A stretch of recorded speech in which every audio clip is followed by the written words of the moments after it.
โมทนาบุญนะในเกียรติกุศลเกียรตินาเมื่อนี้บอกเรื่องเมื่อวานบอกเรื่องไฟอันนี้กับไฟกันนะยายบางทีกับไฟกับเมียนไอ้ขอบกับเมียนบ่วงกับถือมิเตนอขวางแนวกันนี่เขาไปอ่านเบิ่งอยู่ในไตรปิฎกนะรูปาทิวักนะคือว่ารูปเสียงกินรสโพธพะธรรมลมนั่นนะยายมันเป็นภาษาบาลีน้ำเนี่ยเขาก็ว่ารูปนั่นแหละเขาเบิ่งรูปทั้งหลายเนี่ยมันติดใจมันเป็นรสสัมผัสมันเป็นสิ่งที่ล่อใจให้ในคนติดหลักไข่กำหนดหมายเพื่ออย่างเพื่อมันเป็นสัญญาสมมตินี่มันผูกมันขอบหัวเขาไว้ขอบเฮ็ดให้คิดดึงใจเขาไว้เขาก็เฮ็ดไปหลงไหลอยู่กับมันไข่ๆกับเพิ่นว่ามันเป็นยาพิษชนิดหนึ่งหรือว่ามันเป็นไข่ๆกับพันเบ็ดนั่นกันนะเพิ่นใส่เบ็ดไว้ล่อเหยื่อไว้นะแม่นบ่ยายรูปมันก็งามเขาก็คำควรหามันดิแม่นบ่โอ้ยได้ยินเสียงเพลงนั่นนี่ได้ยินเสียงเพิ่นสวดก็สวดดีแท้เหรอมันเป็นเรื่องผูกติดใจเขาไว้นะติดใจเพิ่นว่าทำอารมณ์ไว้คือยังเพิ่นบอกนิทานดูฟังบอกเรื่องไงนิทานของจิตตะบ่เพิ่นบวช7 เที่ยดอกยายแต่ว่าที่แรกๆเพิ่นบวชเพิ่นก็มานี่แหละคนมาอยู่ใกล้วัดจังซี่น่ะมาแล้วมาเห็นเฮ็ดเวียกงานหนักแล้วได้กินข้าวบ่แซ่บนะพอเขาวัดมาแล้วกับข้าวมันแซ่บว่านี่มากับข้าวมันได้ยังนะอยู่น้ำวัดน้ำหยังพาเพิ่นหน่อยกินมึงโอ้เพิ่นคือบ่เฮ็ดเวียกเฮ็ดหยังเพิ่นก็ได้กินดีแท้นั่นนะเขาวัดเขาเลยอยากบวช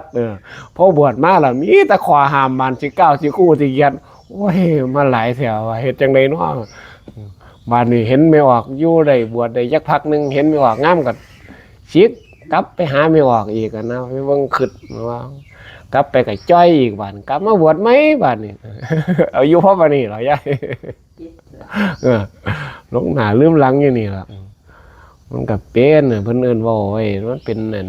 อุทาระบัณฑิตเพิ่นเอิ้นว่าแต่สมัยเป็นฤาษีมาเพราะมาเป็นช่วงพระสมณโคดมนี่เพิ่นเอิ้นเพิ่นชื่อกิตตะอิหยังนี่ล่ะยายแต่จำบ่ผิดเพิ่นชื่อพระกิตตะอิหยังนี่ล่ะมัน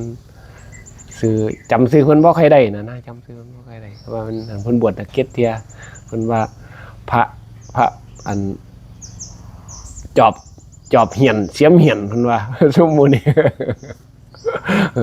กลับไปหรอกใส่ซึกบวชนั่นนะเรื่องคือมันก็เฮ็ดจังซี่ล่ะ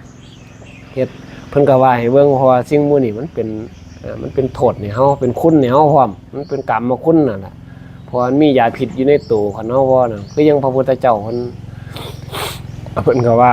ตอนเพิ่นสิออกบวชเพิ่นก็ว่าพระราหุลเกิดจังซี่บ่ราหุลเกิดก็โอ้ยบ่วงน่ะนะเป็นชื่อว่าบ่วงน่ะนะบ่วงดึงไว้แล้วหามันไปบ่ได้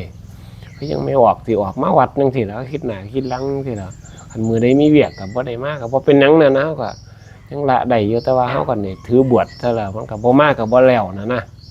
ก็เป็นจังซั่นนี่ใจเฮาฝึกอยู่น้ำทานน้ำศีลน้ำภาวนาเนี่ยเพื่อบ่ให้เฮาหลงไหลในเรื่องพวกนี้มีสติมากั้นไว้นั่นน่ะบ่ให้มันครอบงำบ้านเฮาว่าความหักพวกพ่อคือกระท่องุ่มใหม่คือซุ่มงุ่มหัวไว้เนาะยายเห็นบ่มันเป็นจังซั่นนี่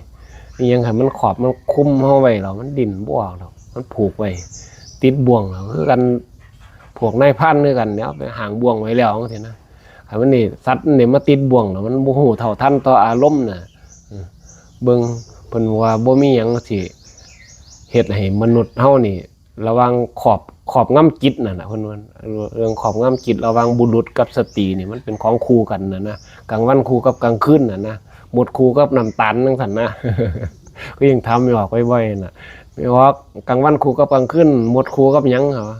จักแล้วพอว่ามันเป็นจังซั่นนี่เนาะอันเฮาคิดบวกเฮาก็หาแนวคู่ให้มันได้นั่นคิดเรื่องนั้นเรื่องนี้ไปโมทนาบุญนำให้ขอคิดมื้อละเล็กมื้อละน้อยโดยเฉพาะเรื่องอายตนะภายในกับภายนอกนี่ล่ะเบิ่งให้มันหูเท่าทันต่อความเป็นจริงเฮานั่นล่ะเฮาสิได้ออกโทษเฮ็ดคุณเห็นโทษเนี่ยมันได้น้ำมากกว่าน้ำละพรภาษาบาลี